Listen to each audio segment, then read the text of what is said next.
Hello dear students, previous lecture में हम लोगों ने चैप्टर करंट इलेक्ट्रिसिटी को कुछ पोर्शन कंप्लीट कर लिया था।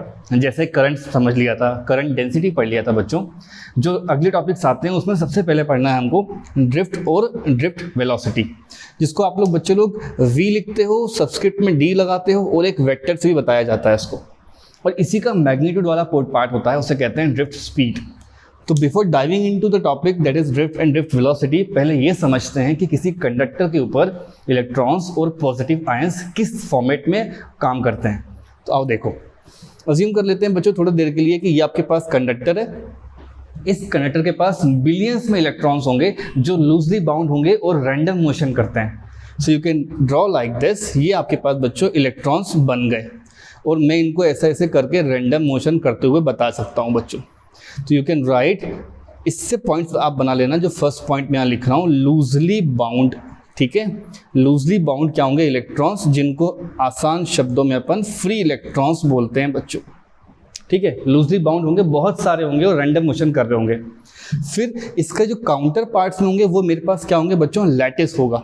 तो अपन बोल सकते हैं इसके पास रिलेटिवली, ठीक है, मेरे पास जो उसके काउंटर पार्ट में जो पार्टिकल्स होंगे वो क्या होंगे? रिलेटिवली हैवी, ठीक है, रिलेटिवली हैवी पॉजिटिव आयंस। देखो ध्यान से, रिलेटिवली हैवी पॉजिटिव आयंस, इसी को बच्चों हम लोग क्या बुलाते हैं? लैटिस। सारा काम यहाँ पे इलेक्ट्रॉन्स का है क्योंकि उनकी मोबिलिटी बहुत ज़्यादा होती है। I teach you the topic later on. अभी समझ लो कि उनके पास क्या है? बहुत ज़्यादा मोबिलिटी है, विच मीन्स इलेक्ट्रिक फील्ड के इन्फ्लुएंस पे आके वो जल्दी से अपना मोशन को क्या करेंगे? बायस बना लेंगे।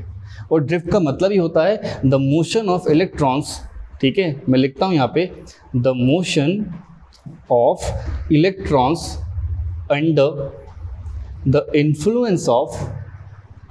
Influence of electric field is called as drift. बहुत सिंपल डेफिनेशन है बच्चों। ड्रिफ्ट समझ गए तो बहुत इजीली आगे का टॉपिक क्लियर हो जाएगा। ये इलेक्ट्रॉन है, जो भी रैंडम मोशन कर रहा है, वाइब्रेशन कर रहा है, वो उसके एब्सोल्यूट टेम्परेचर पे कर रहा है बच्चों। तो क्लास 11th में अगर जाऊँ मैं और थर्मल प्रॉपर्टीज से बात करूं तो किसी पार्टिकल की जो स्पीड होती है बच्चों रूम टेम्परेचर पे, वो बताई जा सकती है अंडर रूट में लिख सकता हूं मैं 3K, ये बोल्ट्जमैन कांस्टेंट है, ये हो जाएगा टेम्परेचर, और 3kT divide by mass of that particular particle. यहाँ तो बात हो रही बच्चों इलेक्ट्रॉन की, और मैं ऐसा लिख सकता हूँ कि at temperature, generally room temperature कितना होता है बच्चों? 300K होता है। तो ये पूरा का पूरा जो टर्म होता है, डोंट वरी, याद नहीं करना है। 3 है, मास ऑफ इलेक्ट्रॉन है, K का टर्म है, और बच्चों यहाँ टेम्परेचर की जगह पे मैं ये रख दूंगा। तो इसका जो वैल्यू आता है वो लगभग बच्चों आपके पास आता है 10⁵ मीटर्स पर सेकेंड। मेरे कहने का मतलब है ये इसकी इनिशियल वैल्यू होगी, ठीक है। ये स्पीड काउंट होगी, ये थर्मल की वजह से होगी, ये टेम्परेचर की वजह से होगी, और जो वाइब्रेशन के एम्पलीट्यूड होंगे वो डायरेक्टली प्रोपोर्शनल होंगे उस बॉडी के एब्सोल्यूट टेम्परेचर पे। तो अगर शुरू में पढ़ रहे हैं तो बच्चों इसको आप लोग ना यू से भी बता सकते हो। So let me write it as you, और सबस्क्रिप्ट में यहाँ पे मैं थर्मल लिख देता हूँ। सो थर्ड पॉइंट यहाँ बन जाता है with respect to temperature, you can write the thermal speed, not velocity, the thermal speed of electrons ranges with respect to this value, इसके आसपास रहती है। फिर अगर मैं आपसे पूछूं बच्चों जो इसके पास इनिशियल वेलोसिटी होगी वो कितनी होगी? तो देखो वो कौन है? इलेक्ट्रॉन रैंडम मोशन करेगा।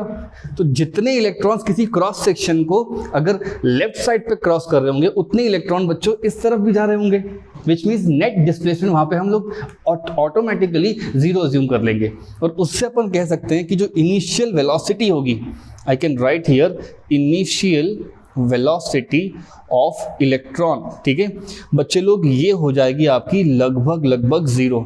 कोई बच्चा डिबेट नहीं करेगा कि ये क्यों लिखा है और ये टर्म क्यों लिखी है। वो थर्मल स्पीड है, टेम्परेचर की वजह से, रैंडमनेस से और वाइब्रेशन से बच्चों। और ये अपने पास क्या है? इनिशियली वेलोसिटी है जो वेक्टर काम कर रही है। और जूनियर क्लास से आप डिस्टेंस और डिस्ट्रीब्यूशन की बातें कर सकते हो। मैं अगर आपसे बोलूं इस तरह की बात कि अगर आपने वहाँ से बंचेस ऑफ इलेक्ट्रॉन उठा लिए बच्चों इस तरह से, लेटेस्ट से मैंने बंचेस ऑफ इलेक्ट्रॉन्स इस तरह से ले लिए, उनको कलेक्टिवली पढ़ने की ट्राई करूँगा तो क्या होगा बच्चों? ये सब के सब अपना अपना रैंडम मोशन करते दिखाए जाएंगे। ऑलराइट, तो क्या कर रहा है ये? जितने राइट साइड जाएंगे उतनी क्या हो जाएंगे? लेफ्ट साइड चले जाएंगे। आप लोगों के लिए हो जाएगा लेफ्ट, ठीक है। तो मैं अगर बात करूं, इसका अगर मोशन देखना है ना आपको, तो पहले आपको एक इलेक्ट्रिक फील्ड लानी पड़ेगी, तब ये आपको थोड़ा बहुत पीछे की तरफ जाता हुआ दिखाई देगा, और उसी फिनोमिना को अपन बोलते हैं ड्रिफ्ट, जिसका इससे कोई लेना देना नहीं है। ये रैंडम मोशन की स्पीड है बच्चों। ये समझ गए तो ही टॉपिक आगे क्लियर होगा आपको। अब यहाँ से मैं किसी एक इलेक्ट्रॉन की स्टडी कराता हूँ आपको। लेटेस्ट से ये बैठा है आपका इलेक्ट्रॉन इस पोजीशन पे, जिसका नाम मैंने एक्स रख दिया है बच्चों।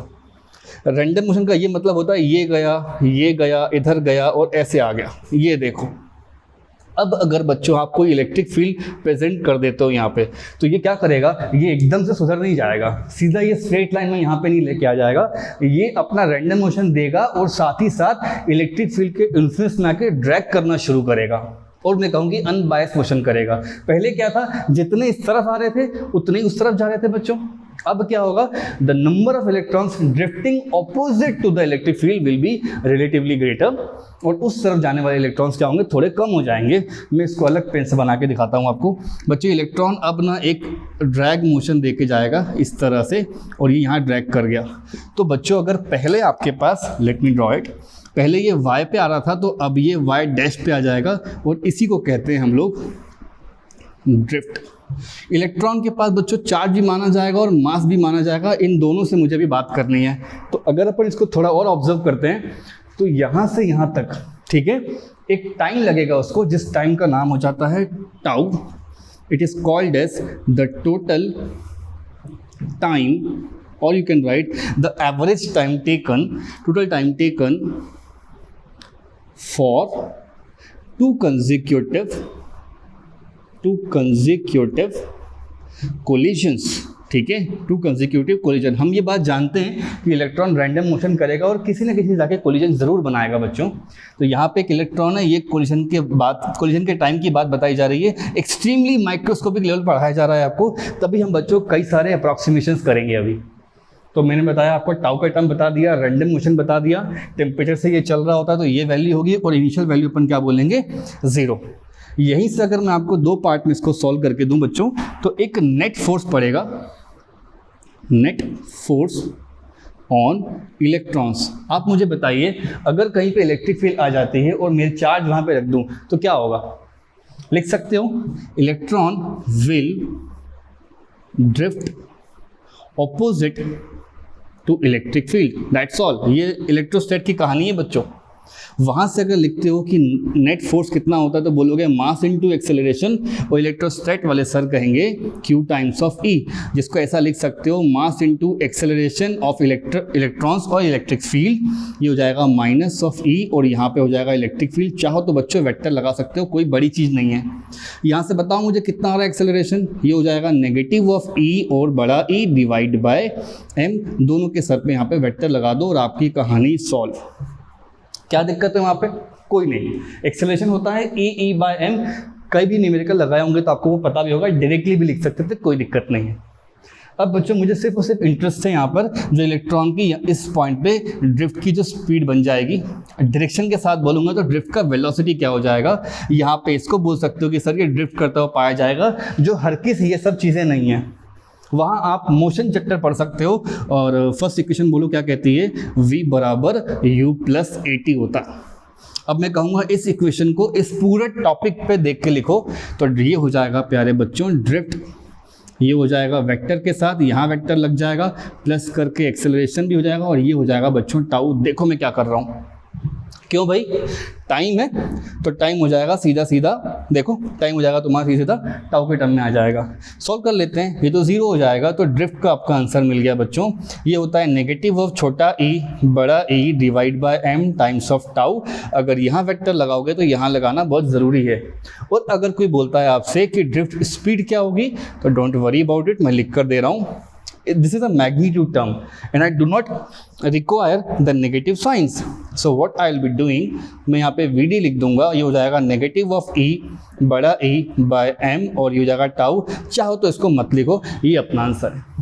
बट इस पूरे पेज पे जो एक चीज़ आप लेके जा सकते हो वो ये है कि जो ड्रिफ्ट वेलोसिटी होता है, यहाँ लिख कर देता हूँ बच्चों में, जो ड्रिफ्ट होगा वो डिपेंड करेगा negative of electric field. The electrons will get drifted opposite to the field.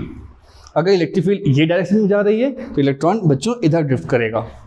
इसको हटा के आप लिख सकते हो वी डी बराबर एक नेगेटिव में के लिख देना, एक कांस्टेंट होगा, it's not a Boltzmann constant, यहाँ बी लिख लो तो याद रहेगा, इनटू ये हो जाएगा ई, इसको लगा दो बच्चे लोग वेक्टर, और यहाँ तक की कहानी अपनी समाप्त। ठीक है, स्टार्ट कैसे करोगे, पहले कंडक्टर सिखाओगे आप लोग, उस पर बताओगे कि टेम्परेचर से एक स्पीड बनती है जिसका इस चैप्टर से कोई लेन देन नहीं है, सबके पास होगी वो, तो जितने कंडक्टर है सबके पास उसके टेम्परेचर के हिसाब से अपनी स्पीड होगी, जिसका ऑर्डर होता है ये, वेलोसिटी होगी 0, एक्सेलरेशन बनेगा ये, रैंडम मोशन बताएगा यहाँ पे, जो ड्रिफ्ट होता है बच्चों वो ये रहा, बात खत्म। कोई दिक्कत है यहाँ तक? I don't think so. तो ये अपने पास बन रहा है एक आंसर, इसको कंप्लीट कर लो और इसके बारे में और बात करेंगे अपन नेक्स्ट टॉपिक में। ठीक है बच्चों? Dear students, our next topic is current density and drift velocity. इन दोनों को ही ना बच्चों आप सेपरेटली पढ़ चुके हो अभी तक, और ये दोनों का एक एग्जिस्टेंस आता है जस्ट बिकॉज इलेक्ट्रॉन पे इलेक्ट्रिक फील्ड पड़ने लग जाती है। मेरे कहने का ये मतलब है कि आपने जब जे को पढ़ा बच्चों तो लिखते हो I डिवाइड बाय ए और ये वेक्टर लग जाता है, और आज के लेक्चर में आपको ये पढ़ाया गया है कि VD का मतलब होता है माइनस ऑफ E बड़ा E divide by M times of tau. चाहो तो यहाँ वेक्टर लगा लो। ये दोनों के दोनों सेपरेट दिख रहे हैं, लेकिन इनका एग्जिस्टेंस एक इंसान की वजह से है जिसका नाम इलेक्ट्रिक फील्ड है।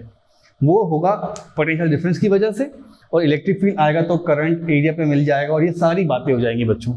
इन्हें क्लब करके पढ़ना है कि what exist between this current density और ड्रिफ्ट। तो पहले एक स्टैंडर्ड कंडक्टर पढ़ते हैं और एक कंसिडरेबल लेंथ के लिए अपन ड्रिफ्ट को ऑब्जर्व करते हैं। प्रीवियसली मैंने आप लोगों को 2 कोलिजन के बीच में बताया था और ये आंसर आ गया था अपना, जहाँ टाउ इस्तेमाल कर रहा था। बच्चों अब मैं आपसे कहता हूँ कि I am having a conductor like this. देखो बच्चों, एक कंडक्टर बना लिया, उस कंडक्टर का एक सर्टेन लेंथ अपन स्टडी कर रहे हैं फिलहाल।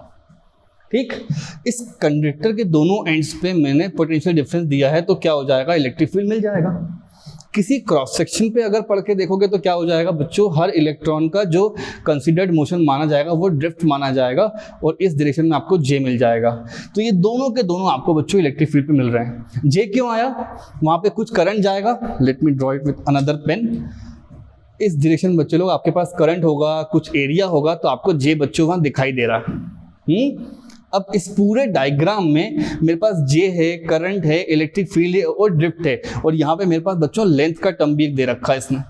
अब क्या करें अपन, हमें करंट डेंसिटी और इन सब के बारे में प्रॉब्लम सॉल्व करनी है। तो देखो सबसे पहला काम आप क्या करोगे, इस पूरे कंडक्टर पे कितने इलेक्ट्रॉन्स हैं उनकी जानकारी लोगे।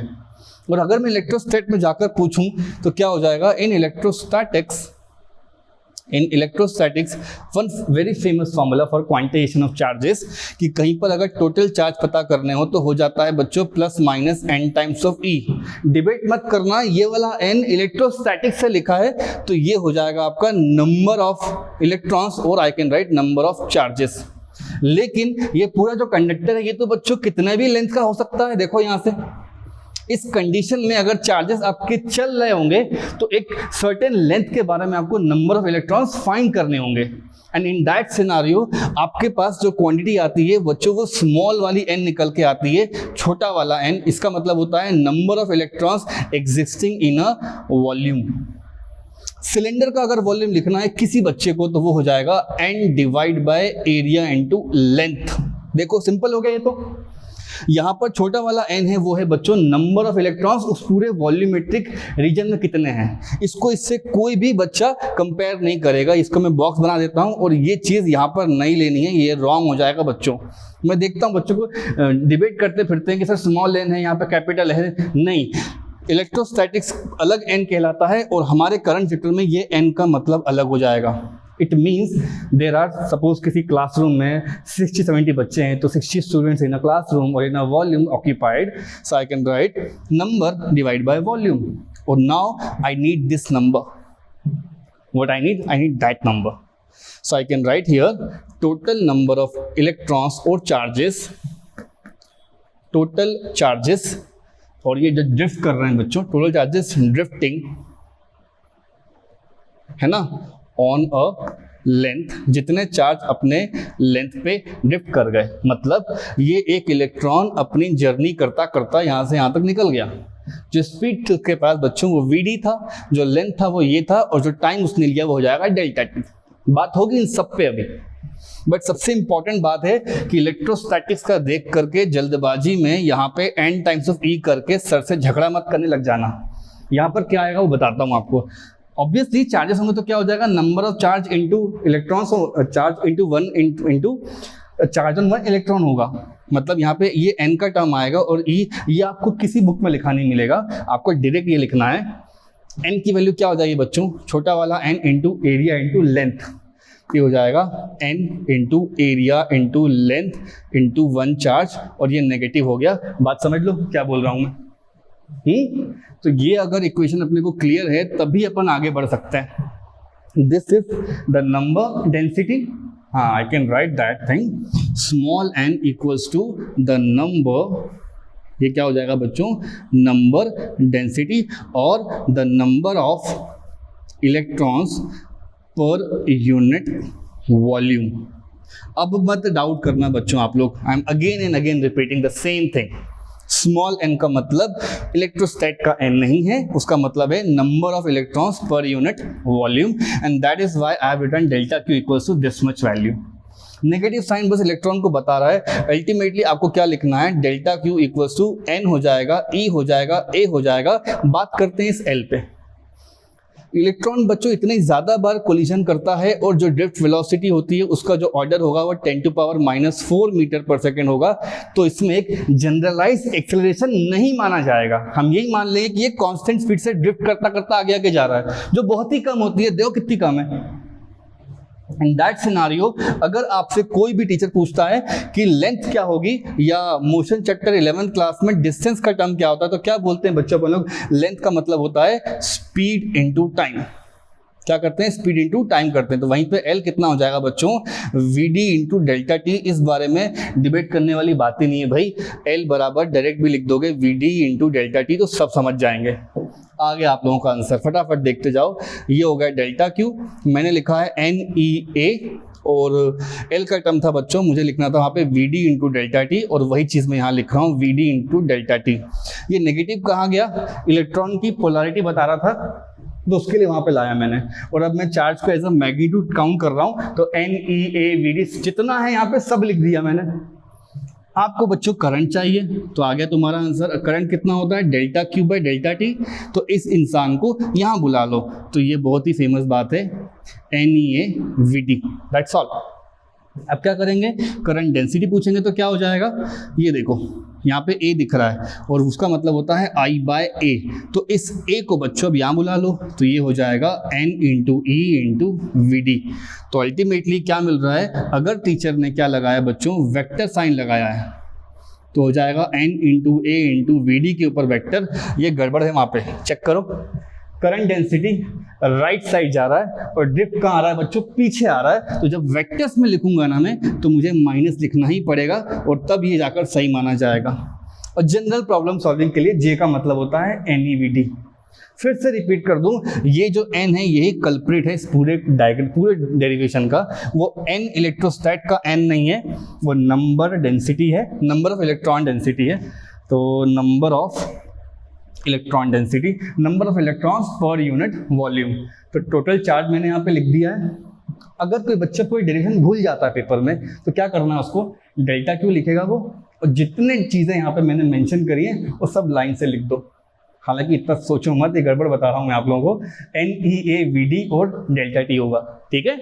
वो कहाँ से आ रहा है बच्चों, इस फॉर्मूले से। ये कौन सा फॉर्मूला है, क्वांटाइजेशन का फॉर्मूला है। Just because charges were moving, that is why मुझे एक वॉल्यूम, एक सर्टेन वॉल्यूम पर बात करनी थी, and that volume should be पर यूनिट वॉल्यूम, जो मैंने कंसीडर लेंथ के लिए पढ़ा है बच्चों। ये ध्यान रखना है, इस लेंथ पे कितने इलेक्ट्रॉन्स क्रॉस करेंगे इस प्लेन को उस डेल्टा टाइम में, ये उसका डेरिवेशन है, ठीक। तो ऑल इन ऑल यहाँ पे क्या एक बड़ी बात लिखी जा सकती है बच्चों, कि जो J होता है वो डिपेंड करता है ड्रिफ्ट पे, लेकिन ऑपोजिट करके, बस छोड़ दो इसको। J इक्वल्स टू NEVD है, N और E क्या होंगे, कॉन्स्टेंट्स होंगे, ऑब्वियसली कॉन्स्टेंट होंगे किसी वॉल्यूम के लिए। तो J प्रोपोर्शनल टू VD। अगली क्लास में आप लोगों को रेजिस्टेंस, ओम्स लॉ और उसके डिफरेंट डेरिवेशंस, रेजिस्टिविटी, कंडक्टिविटी, इन सब के बारे में बात करेंगे। थोड़ी लेंदी क्लास जाएगी वो, so stay tuned with the lecture. तो वीडियो को लाइक करो, शेयर करो फ्रेंड्स में अपने, और कंटिन्यूसली पढ़ते रहो बच्चों। And all the best for exams. I will see you in the next class. Okay, till then good bye.